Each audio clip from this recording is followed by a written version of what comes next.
What is good, ladies and gentlemen? Welcome to episode 41 of the Art Meets Culture podcast. I am your host, Ade Sunusi, aka Sunusi the First, aka ADE Art Dealer Entrepreneur. Guys, it's been an eventful week, an impactful week.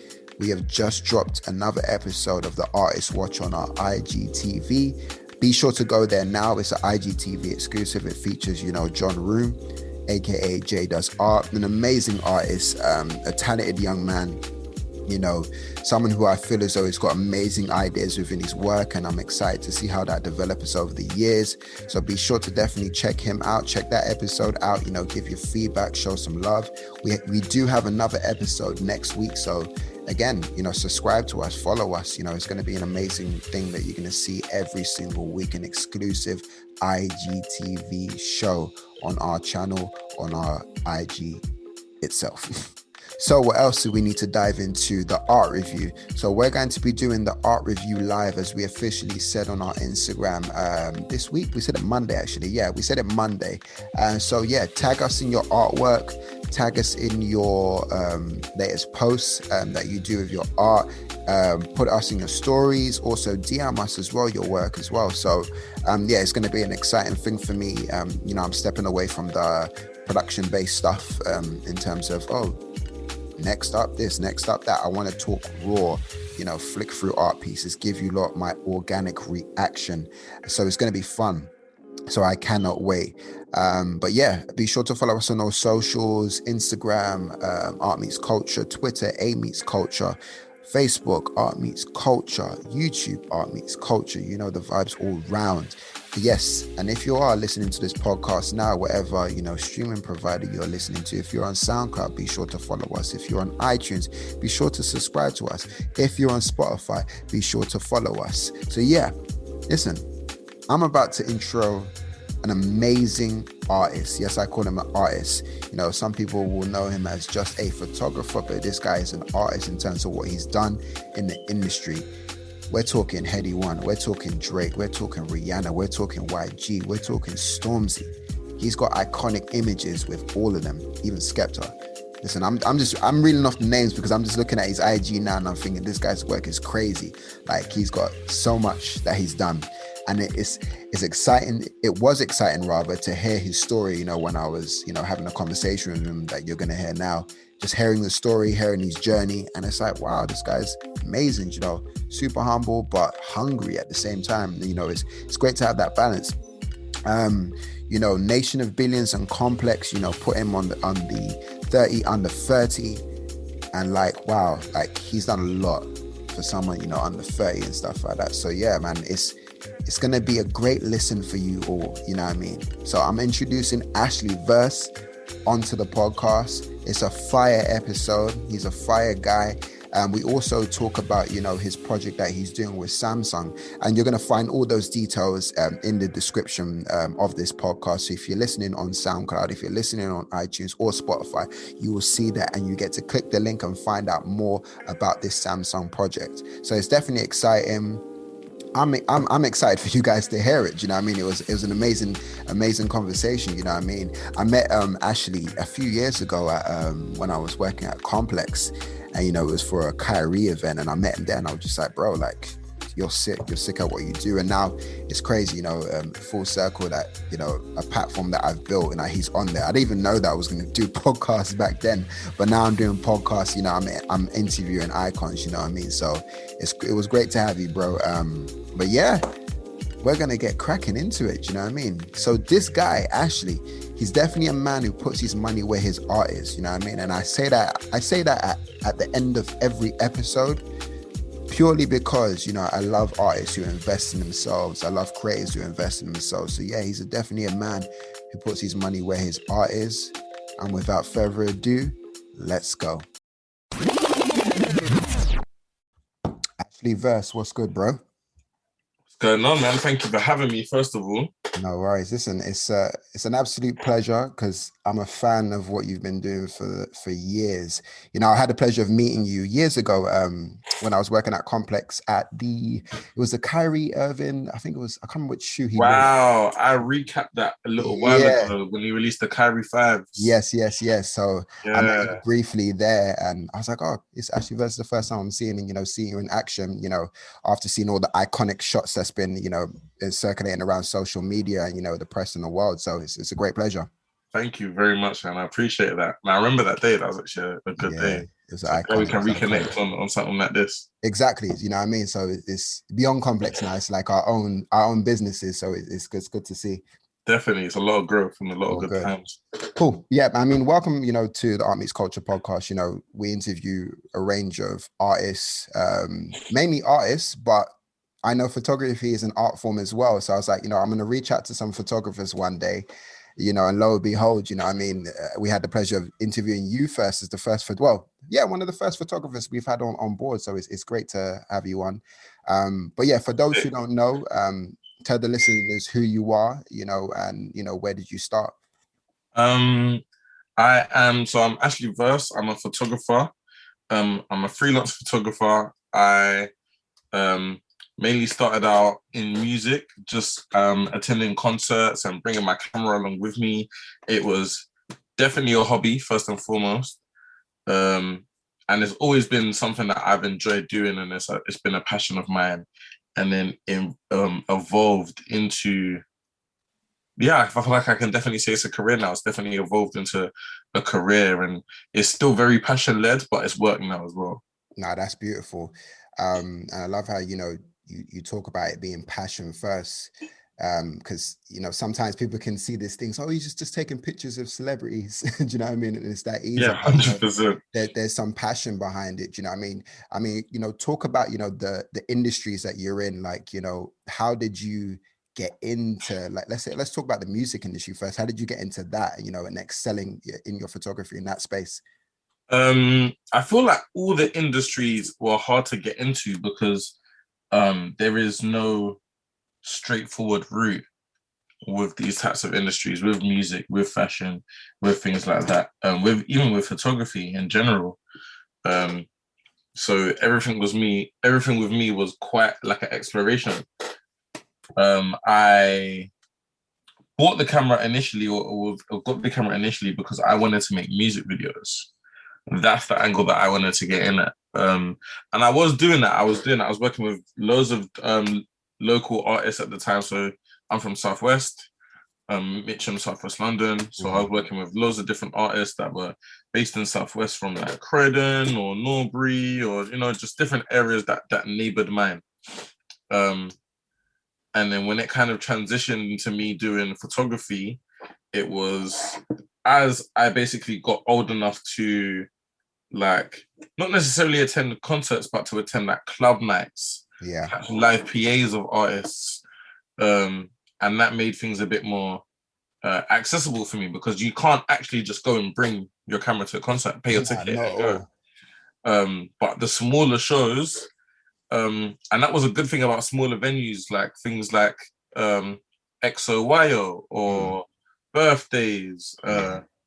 things like that, where they were good performance venues, but built for smaller crowds. I was able to bring my camera into places like that and start taking photos of artists. And with the nature of our artists at the time, like it was a lot more grime and stuff that I was shooting at the time. Hmm. And artists they weren't too far out of reach, in a sense. Like you can, um, I was able to message a few different artists and have the opportunity to send them the photos that I'd taken of them at the shows and things like that. And that is when the ball really started to roll. No, That that's connected with amazing. artists. Yeah, sorry to cut you. Yeah, that's literally amazing. And it's funny that you say, you have to do smaller venues first. It almost mirrors like a music artist. Oh, we got to do smaller venues first before we do the major venues, you know what I mean? So like building up your 100%. reputation within that. Do you know what I mean?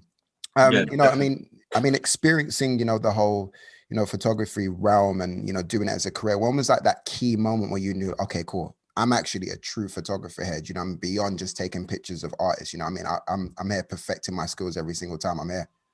Um, it always felt quite progressive. I remember it wasn't just me, but there was a few different photographers at the time. I'd say maybe that Courtney Francis, Yeah, I remember Vicky him. Grout, Mhm. Mabel, definitely more to name, Blau, but there was a few different that of us young photographers that were getting into concept photography at the time, and we didn't have much idea of what it looked like in terms of being a career or something that we could continuously do. We knew Mhm. that we enjoyed it, and we saw some older photographers that had maybe come from agencies like Rex or Getty to shoot some shows, Mhm. or the pits were completely empty and it might be us. Yeah. And we didn't know how to bridge that gap where we made this into a career. So I'd say that point, the point started to come where artists started inviting me to shows and things like that, of like my own accord. So instead of me having to buy a ticket and try and get in, like artists would like, I'll put a pass at the box office for you. You can get a AAA or a photo pass and things like that. But then even then, it's still not as tangible as it could be. I might not be getting paid certain things like that. Um, I probably have to mark it down to when I decided to leave my job, because my theory was that I'm working 9 to 5 to make a certain level of income so that I'm comfortable and I can Yeah. maneuver and do the things that I need to do. However, I'm not putting 100% of my time into what I want to do. Mm. So I'm not getting 100% of what I could be getting out of it. Yeah. Um, so I left working to take the opportunity to see what it would be like putting 100% of my time into what I want to do. So it wasn't necessarily ready to go yet, but I wanted to explore that. And then I started getting opportunities. Like, it was literally a few months later, I started working with GQ and doing fashion week for them, covering men's and things like that. And I would say that's when it started to tick over for me, as in this is something that you can do long term. If you can match your wage that you was getting working 9 to 5, you don't have to do 9 to 5 again. 1000%. And I'm strongly believe that, in terms of, the career I do, making sure that if it's what you want to do, make sure you earn what you could have earned during a 9 to 5. Do you know what I mean? Even double it for that matter. Do you know what I mean? So it's 100%. powerful that you've done that. I mean, to piggyback off a few things that you said within that answer, there was no rule book or blueprint for, photographers like yourself. Did you find that more freeing just to kind of just dive in just a little bit more without a blueprint or plan? In a sense, yes. I didn't really know how to.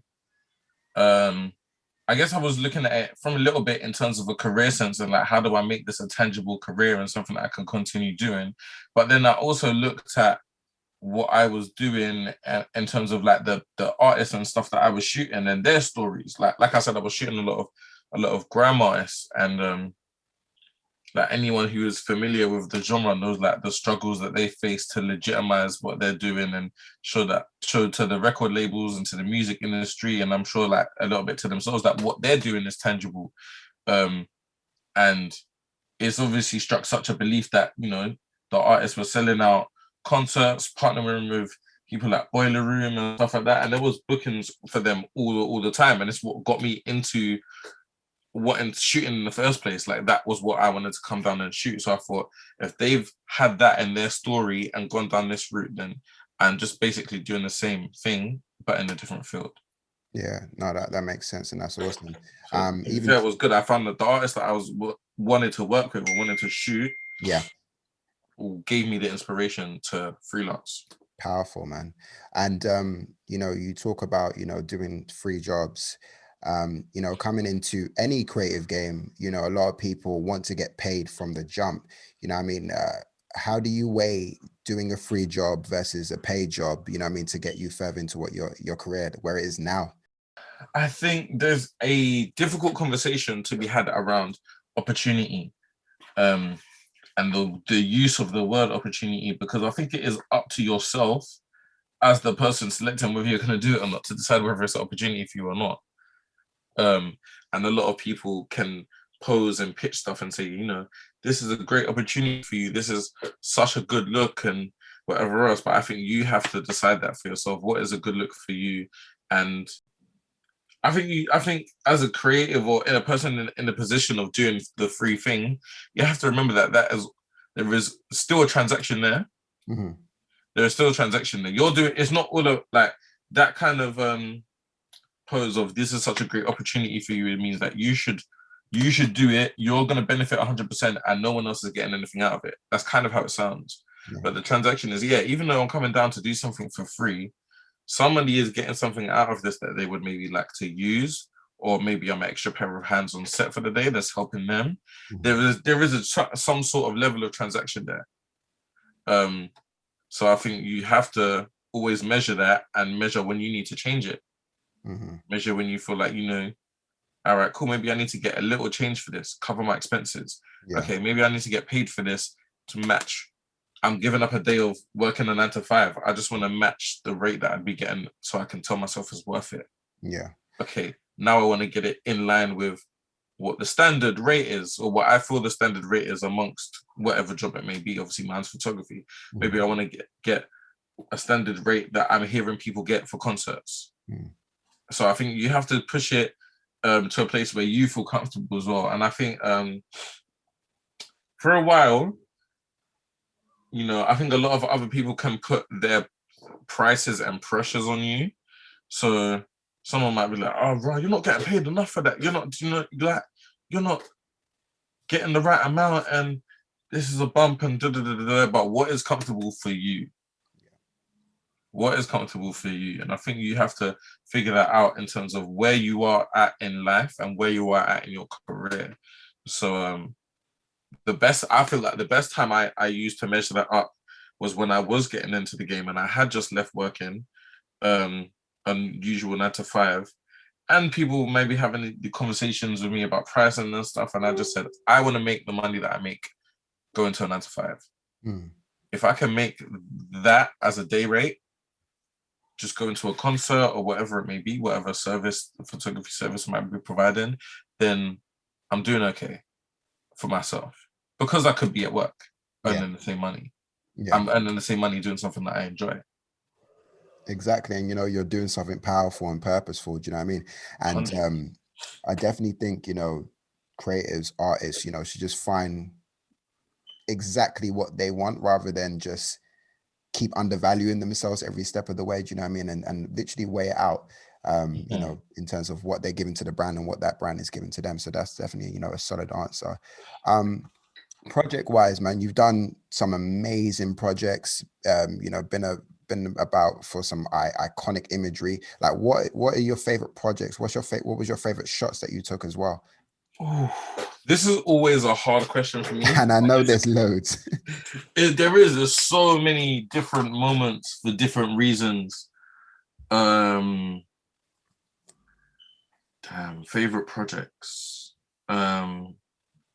Working on Chip's project League of My Own 2. That was my first album cover. I feel like I'd probably done a single cover before. And that was my first album cover, and that was the first album cover that I'd done that had been shot with intention. So when Chip came to me, we already had a conversation, so I knew that we were aiming to get his album cover shot on this day. So that's what I mean by it being shot with intention. It's not something that I shot during like a BTS or something, and later we looked at it and was like, this is great, make a great something for a project. We went in with the notion that, cool, we're shooting your album cover today. So that was great for me. That felt like a big step up in what I was doing. And it was like one of the first like things that I got in physical. It's like a CD. I was working with a great team. His team were great to work with. Touring with Mabel. Oh yeah. It's come to, it feels like something that happens, well, me working with that team, it happens quite regularly now, and it's a great vibe. It's a great team. She's got a great team behind her. She's a great person herself. Yeah. Really fun to work with.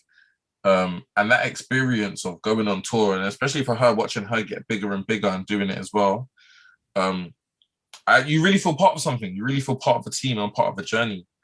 I love touring as well. Like essentially it's doing what I set out to do in the first place, because I was only shooting concerts at first on a nightly basis across the UK or across Europe. It's very like, when I sit and think about it, it's very eye-opening, from me trying to make my way into a concert and not having the right credentials in terms of photo pass and things like that, and to being able to do that every night for a month or for 2 weeks.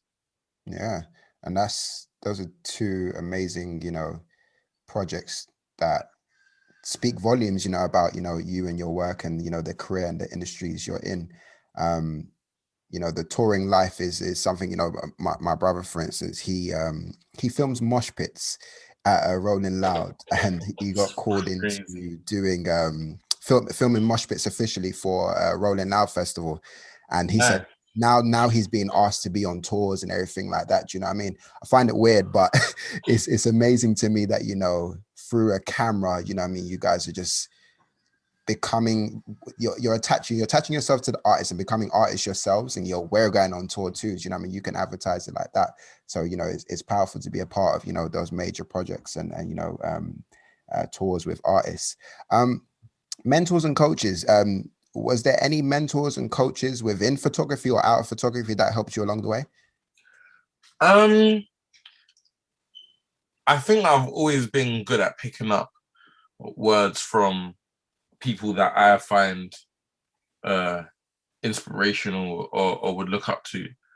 But I have to say I assisted a few different people, and one of them, Rio Romain, he was very influential. He was another photographer that I worked with that I found very influential. And at the time, he did a totally different type of photography to me. Like, I was more focused on concerts and doing live, and I was really diving into that, which now I've expanded into more portraits and press shots for artists and working with brands and things, as well as doing live. But at the time, he just shoots really beautiful editorial style photos, great images of models, really striking, knows how to control his lighting level, whether he wanted it soft or harsh, and was just really great at working on campaigns and things like that. And it was very foreign to me.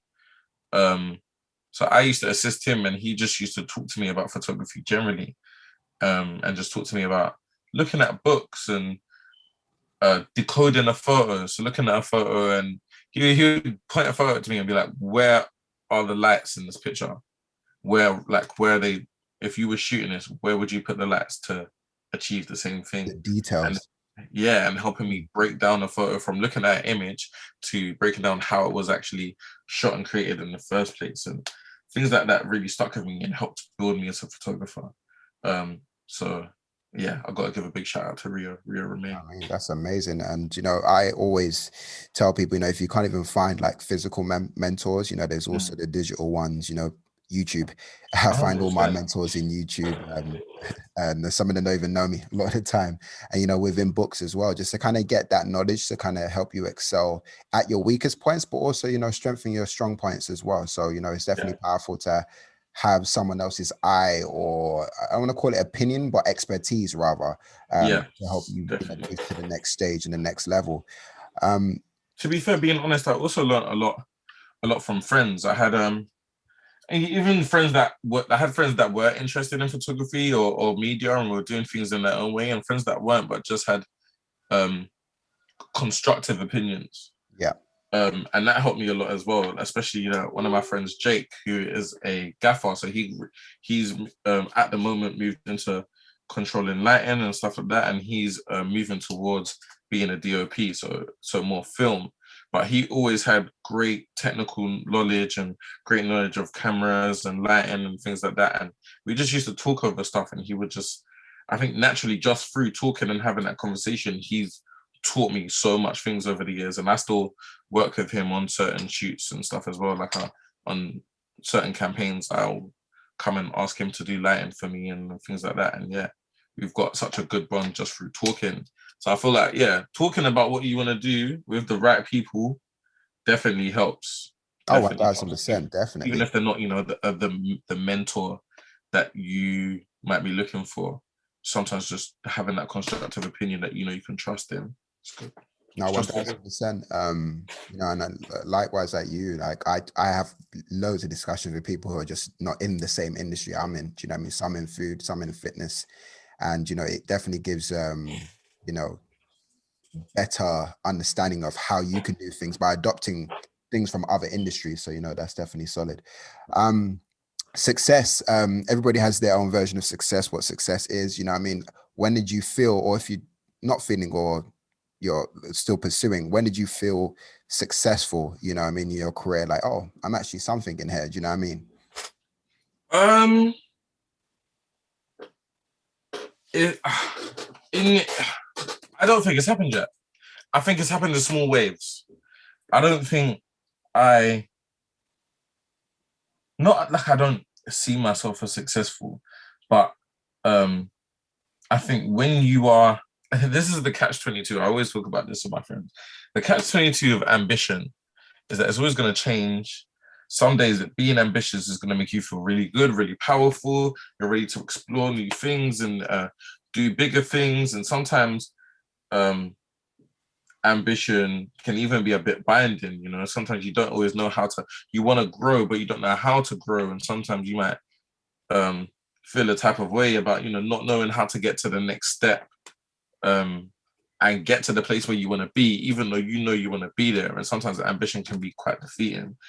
So I think it's something that happens to a lot of people that we will consider successful, because we consider them successful. We think their achievements are great, but they've done it. Now they want to achieve something new. They want to grow. They want to find the next thing. So they might not look at what they're doing as successful, because they're looking at doing the next thing. So I feel like success is always going to change for me, and success is always going to be there's always going to be something new that I'm probably want to measure it at. So it's hard to gauge for me. I find it very hard to gauge when I feel like I became successful, if I'm honest. No, I am happy with my achievements. Yeah. But I always know that there's going to be some new things that I want to do. No, I 100% like, would I call it a cosign? Yeah, I co-sign that, in the sense of, even with me, I get told, oh, you've done so much. This is amazing. I'm like, but this ain't it. Do you know what I mean? Yeah. And It's people 100% that feeling. Yeah, and sometimes people say, "Oh, are you ever going to be content?" I said, I will be content, but it just feels like I'm here for. It's talking in the spirituality terms. I'm here for a reason, so I feel as though I need to keep stretching my potential. Just as I personally want to see how far I can go, so I definitely, resonate with that, and understand, that maybe you just want to kind of still inch a little bit more, see what's on the other side. You know what I mean? Just a little bit more in terms of for your success. Definitely. I don't think there's anything wrong with that. Like, I think that is a good thing to have, as long as you harness it correctly. Yeah, it's a good attitude to have. Yeah, solid. So the photography industry is, especially in the UK, from what I've seen as well, there's loads of photographers, loads. Everybody now seeing how, I want to say popular, how popular photography is and everything like that. Do you know what I mean? But a lot of people, falling into the habits of, doing the same things. Oh, we're all going to be at this show. No, we're all going to be at this show. And everybody kind of almost has the same images at the same time, which is weird to me. But if you giving some advice, like, how would you say for photographers to stand out as a whole? Because if everybody's taking the image of the same shot, it's just like, okay, cool. Yeah, we'll just pick that one. Do you know what I mean? People can just pick it from the hat. It's definitely experimenting into how to make it personal to you, I think. And I think with any artistic industry, it's easy to follow. There's trends in fashion, there's trends in music, there's trends in photography. But I think you kind of do have to, I feel like a lot of us, I personally have experimented a lot to try and make things look different. And even if it is very subtle to some people, I can look at it and sometimes explain what I've done to get there. And I think trying to just experiment with different lenses or even angles, you know, like sometimes the pit is a great place to be at a concert, which is, for those who don't know, just the front of the show. So you're between the stage and the crowd. And it's a great place to take photos, but also sometimes you can get a great shot and miss out all the production because you're standing so close. So like get a shot from the back and get the wide and see what that looks like. Build up a mix of shots. Give me a vibe of the environment when you're doing a live. And same as when you're doing a portrait, just experiment and trying different things. And you're not always going to get it right. To this day, I don't always get it right when I'm working. I sometimes go in the studio and set up lights and absolutely hate it and have to tear it all down and build it back till it looks right to me. So I think you just have to experiment, especially, you know, it goes back to me saying what I said at the start, which is like, there's no one way in. There's no right way of doing it. Yeah. No, that makes perfect sense. And even to hear you say that, you know, you make mistakes. Some people don't really think you make mistakes, but like you just got the perfect shot. It's amazing. That's like, but you probably took about 50 shots to get that right one. Do you know what I mean? So Trust me. I definitely get it, because even me, like I help my missus with her content for fashion people, how she dresses, and I have to take 50 shots. And she's like, nope, run it all again. You didn't take a 50 shots. So until you get that right one where you, and then I love when I captured the feeling that she loves about 10 consistent shots. Yeah. Okay, cool. And then now you're in that vibe, and then you realize how to get it every time. So yeah, you know, that's just something I just thought of, you know, in hearing, you know, your response to that question. No, definitely. It builds an understanding, and then I'm sure after a while you look at it and you start to notice what it is that she likes about these 10 Exactly. photos.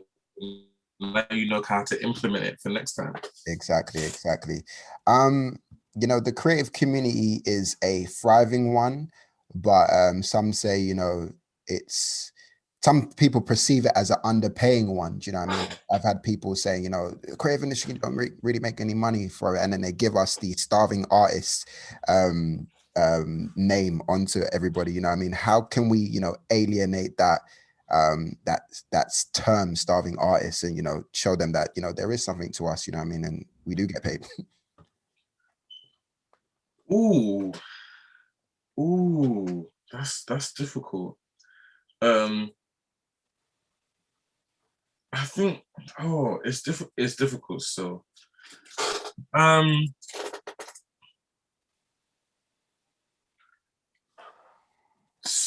I found that you have to be. I sit, especially when it comes to things like pricing and stuff. Mentally, I feel like I sit quite in the middle, and what I mean by that is, um, I don't necessarily feel like a starving artist, but I don't necessarily feel like the most paid. And I also feel like you have to start setting your worth with certain things, um, and being firm with that.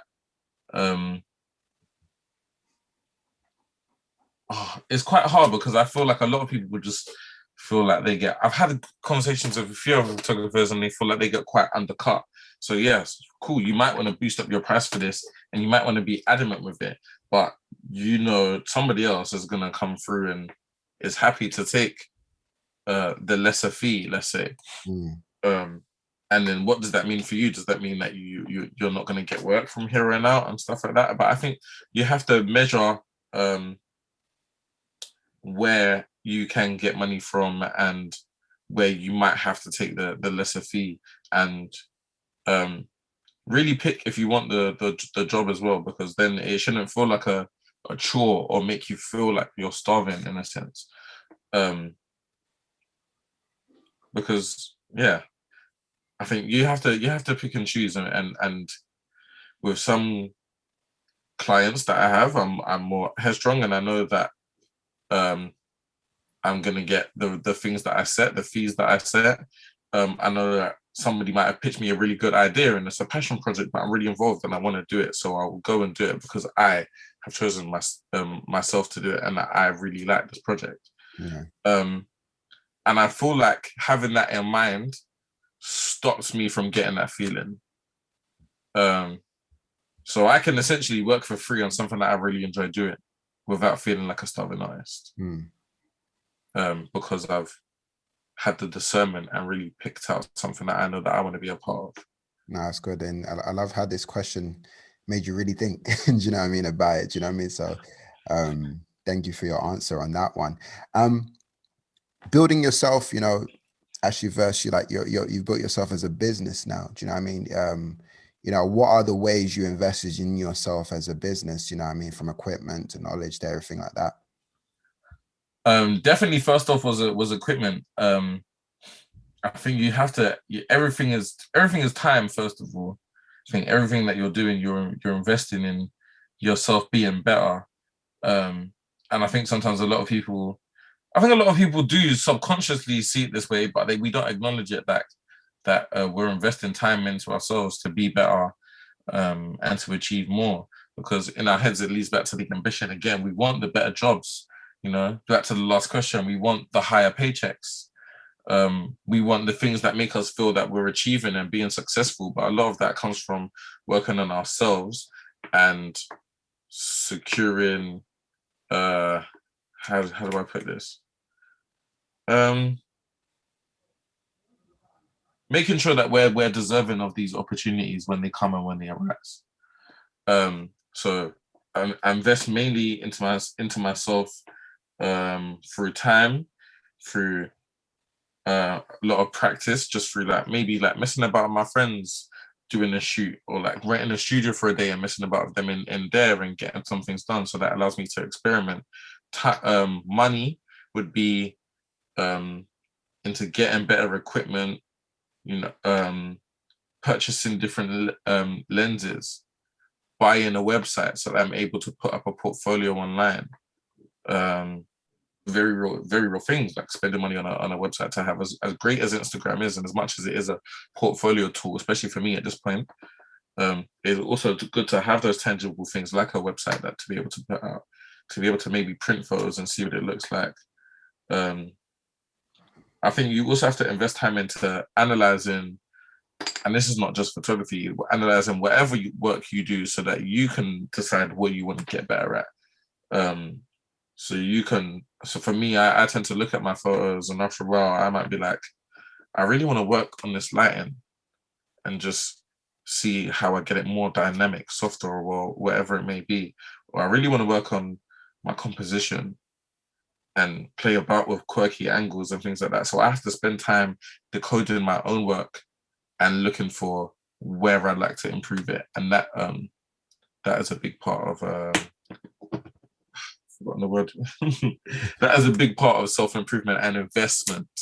That is a big part of investment for me, because it's investing in myself, getting better, which will in time lead me to the better jobs and the better money and the things that my ambition wants to take me to. No, that's powerful. And there's a lot of growth within investing in yourself, because we can't rest on our laurels, which is something that I like to put into myself as well. Every day it's an educational piece. Every day I have to learn something new, because you have to forever evolve, or especially how this industry and this world is moving. It's very fast, and you can literally get left behind quickly if you don't improve certain skills to move forward. 100%. I feel like lockdown's definitely taught us that a lot of us have had to try and adapt in different ways in order to survive, maybe financially or even mentally, throughout this past year. So adaptation is a big part. It is. I guess maybe it happens more frequently in arts, but I think it's been a big part of everyone's lives over the past year. Massive. So even within business, mistakes happen a lot. Do you know what I mean? And that 100%. enables us to kind of learn more, even deeply. What are the mistakes you've made within your career, and how did you grow from it? I've made so much mistakes that I think my biggest mistake would be sometimes not asking questions. Because it just helps you avoid certain mistakes that have been made. Like, I can understand that, coming into photography, I want to take photos. I don't necessarily know how to write an invoice or and maybe I don't know how to put together all the elements of the treatment to pitch the ideas that are in my head and things like that. So they have to be worked on. But you can actually talk to other photographers or people and ask a question, um, and just get those things tweaked and get them done the right way the first time round. Um, and I think we have to let go of wanting to look polished when we know deep down everything is not polished. Like, let's just ask and polish it and get it clean and get it right the first time so that we can move forward. Um, there's no point posing yourself to people sometimes that like, as if you know what you're doing when you don't, and you can just ask and get it right. Because we're all at some point, especially with freelancing and stepping into this field where I say, there's no one way of making it. We're all at some point not going to know what we're doing. Yeah. We're at some point going to cross over into something that's brand new for us. But sometimes we should just ask. I feel like in the name of trying to do it on our own, sometimes we suffer in silence. Yeah. No, I believe that's and I've made Lord knows how many mistakes I've made. To the point where I found out because I never asked the questions, or found out I've done 22 art events, but I've never had like public liability insurance. And Right. Yeah. that could have seriously cost me in times where I'd be like, oh, I needed insurance for that. So, and I found that out by even asking an event manager who's done like Afrochella and stuff like that, and asked them, like, do I need to be better at my events? They're like, you need public liability insurance, you need this, you need that. I'm like, I didn't realize I needed all these things, you know what I mean? And like, these mistakes could have been costly, do you know what I mean? But lucky enough, nothing happened during that time. But if I carried on and not had this insurance, Lord knows what sort of fees I would have to be paying, someone if they had an accident in our venue and everything like that. So, asking questions is 100% essential, you know what I mean? And don't be afraid to look dumb at the same time. 100%. Ask it might sound dumb. Oh, how do you draw a line? I seriously want to draw a better line. Do you know what I mean? So let me get that knowledge so I can execute it better for the next one. So, definitely, asking questions is a mistake, we shouldn't keep doing. Do you know what I mean? So we got to do it for our progression. Yeah, definitely. I think being a creative doesn't, or being whatever you are in your field doesn't necessarily make you a master of everything. For me, being a great photographer doesn't necessarily make me a great businessman. Nobody said that I'm going to be a great businessman because I'm a great photographer. But I maybe have to learn those elements so that I have some understanding of them.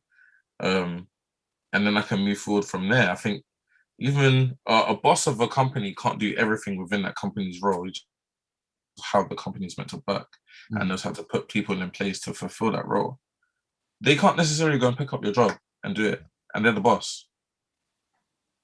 So I think that, and I think we need to understand that as young people. I think when we want to freelance and start these companies and do these things, and we have these great, mostly entrepreneurial ambitions, and it's great, but we don't have to be masters of everything to do it.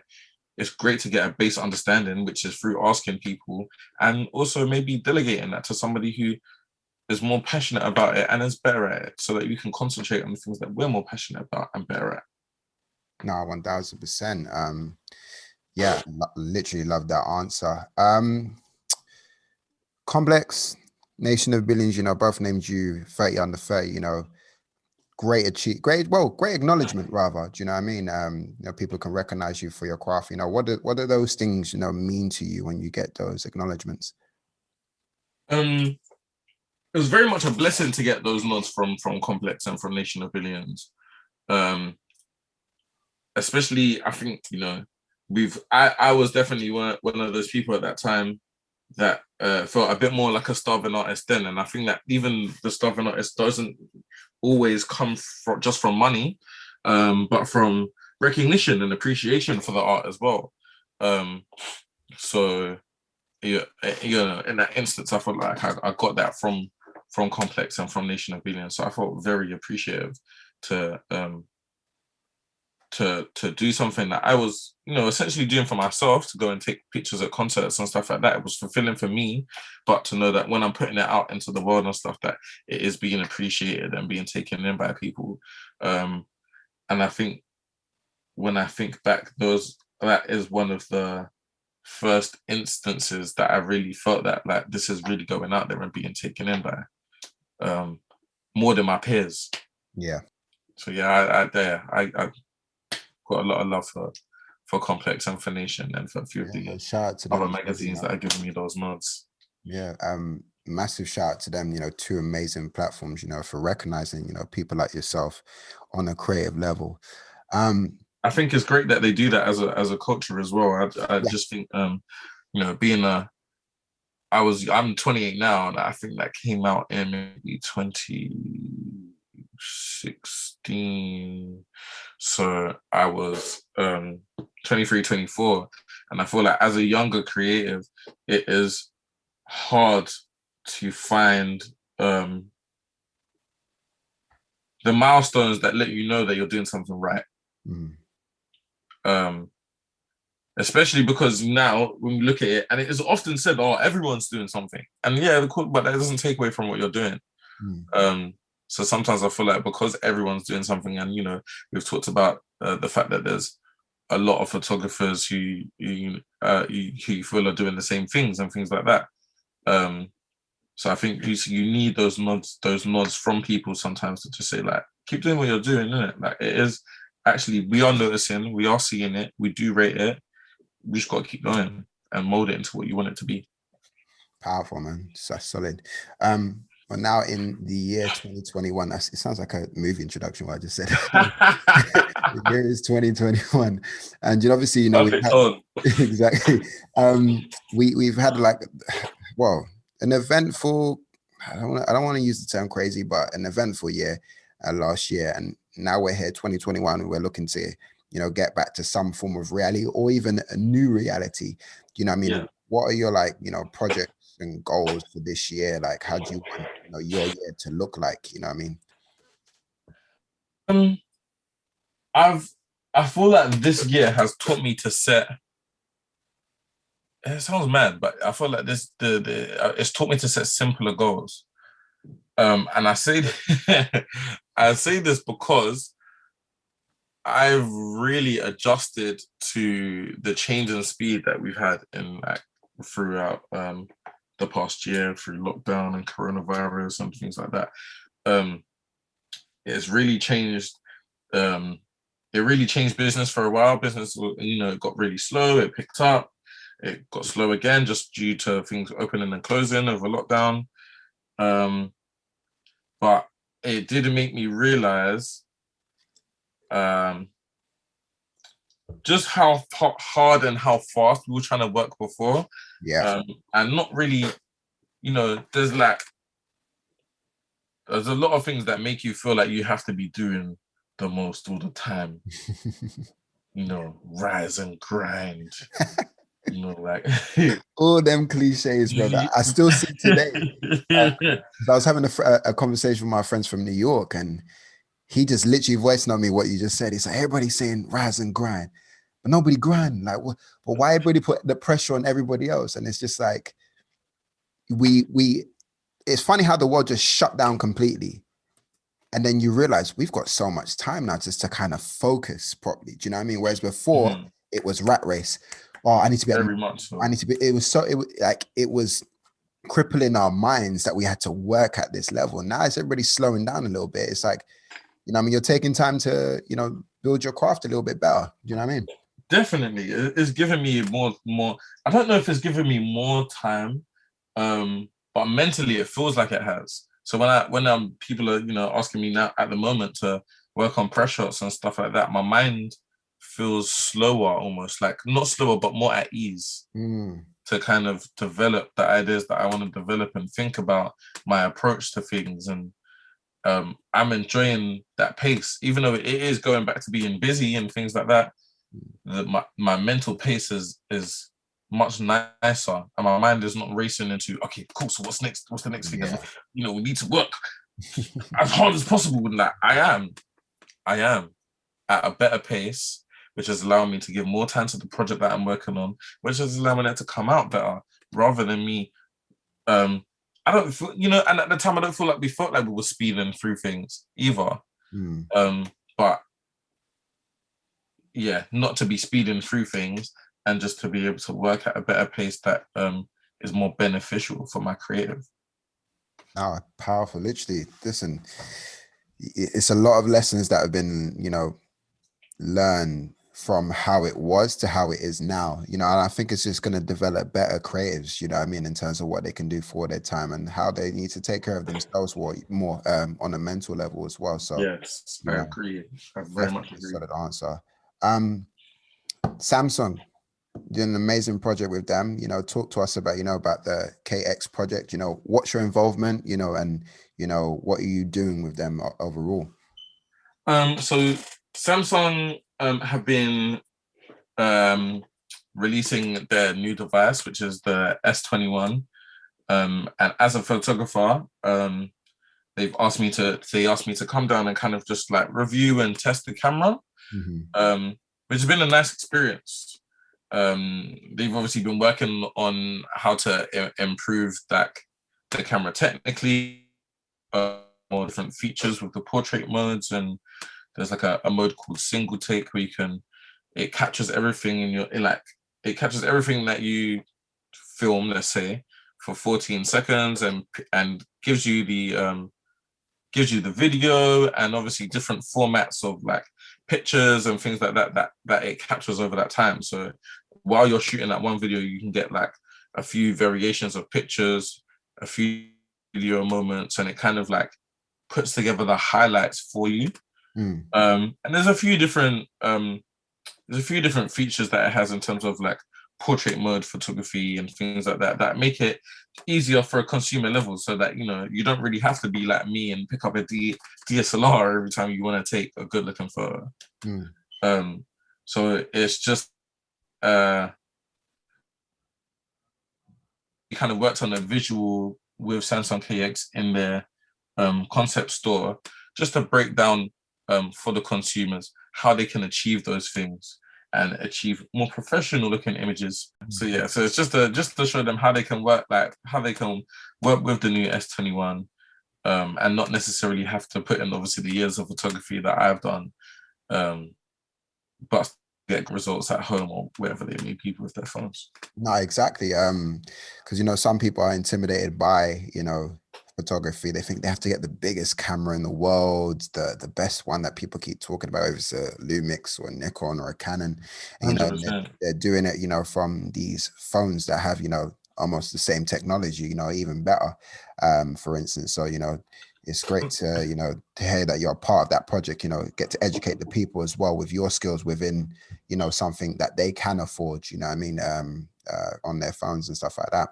Definitely. I think that the aim is to make it less overwhelming for people, because I can understand, we all use the same socials. Some people's content can be very different, and just to let people know that it is also achievable with the things that you can have at your disposal. So, just using your window to get the light, using the S21 as the camera, and using different elements in your home to kind of get that content that people are looking for nowadays. Awesome. Powerful, man. Ashley, listen, powerful conversation and educational one as well at that. Appreciate you coming on the podcast, man, and sharing your story, sharing your experiences, and letting us know what you're doing with Samsung. So I'm proud and excited about that, man. Oh, thank you very much, man. Thank you, Adam. I very, very much appreciate you for having me. It's great to be on the podcast and talk it out. And yeah, I'm appreciative. I feel like it went well, so I'm happy. Solid, man. Appreciate having you on, man. Thank you. Easy.